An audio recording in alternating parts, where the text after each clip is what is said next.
Vaping एक ऐसी प्रक्रिया है जिसमें लोग हाथ में पकड़ने वाले इलेक्ट्रॉनिक उपकरण का उपयोग करके फेफड़ों में वाष्य लेते हैं। ये धुआं नहीं, वैपिंग उपकरण जैसे ई सिगरेट, वैप पेन और हुक्का स्टिक या फिर पर्सनल वेपोराइजर तरल पदार्थ को गर्म करके एरोसोल में बदलते हैं, जिसे आप माउथ पीस के जरिए सांस के साथ अंदर लेते हैं।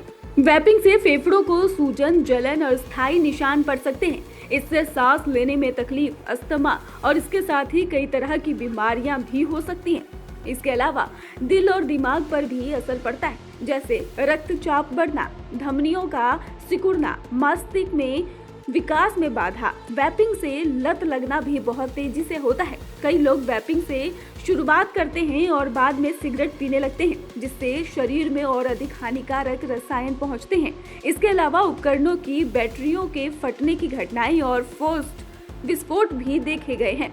सबसे गंभीर प्रभाव ई सिगरेट से संबंधित फेफड़ों की गंभीर क्षति है। 2019 के अंत और 2020 की शुरुआत में इस बीमारी से हजारों लोग अस्पताल में भर्ती हुए और कम से कम 68 मौतें हुई। ये बीमारी THC युक्त वैप्स के इस्तेमाल से जुड़ी थी, लेकिन किसी भी वैपिंग उपयोगकर्ता को हो सकती है। भारत में सुरक्षा और स्वास्थ्य कारणों से ई सिगरेट और वैपिंग पर बैन लगाया गया है।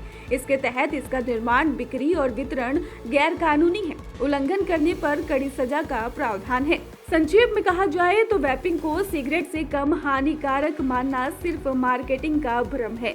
स्वास्थ्य के लिहाज से ये भी गंभीर खतरा है, जो फेफड़ों, दिल और मस्तिष्क को प्रभावित कर सकता है। इसे युवा और सभी वर्गों से दूर रखना बेहद जरूरी है। 2019 और 20 EVALI से हजारों लोग अस्पताल में भर्ती और 68 मौतें, अधिकांश 35 वर्ष से कम उम्र के युवा।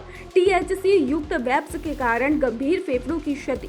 और इस बीमारी ने साफ कर दिया कि सिर्फ मार्केटिंग से इसे सुरक्षित मानना खतरनाक है।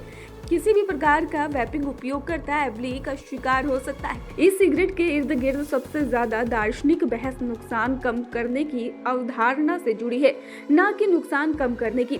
नुकसान कम करने का दावा है कि ई सिगरेट पारंपरिक सिगरेट की तुलना में ज्यादा सुरक्षित है और मौजूदा धूम्रपान करने वालों को इस आदत को छोड़ने में मदद करती है, जबकि नुकसान कम करने का दावा सिर्फ इस बात पर जोर देता है कि हालांकि ई तंबाकू उत्पाद दहन प्रकार के तंबाकू से कम खतरनाक है, लेकिन उन्हें बहुत सुरक्षित नहीं माना जाना चाहिए।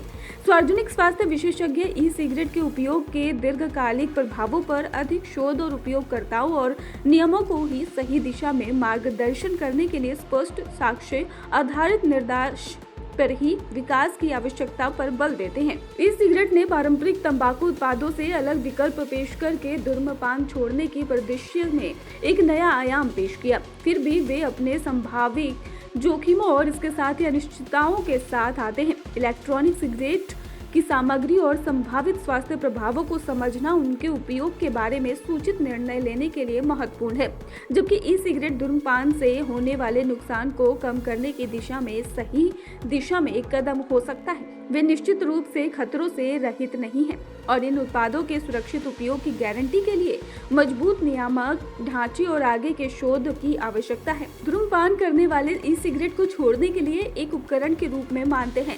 उनके लाभ हो सकते हैं, लेकिन जोखिम भी हो सकते हैं। इस मामले पर स्वास्थ्य पेशेवरों से सलाह लेना सबसे अच्छा है।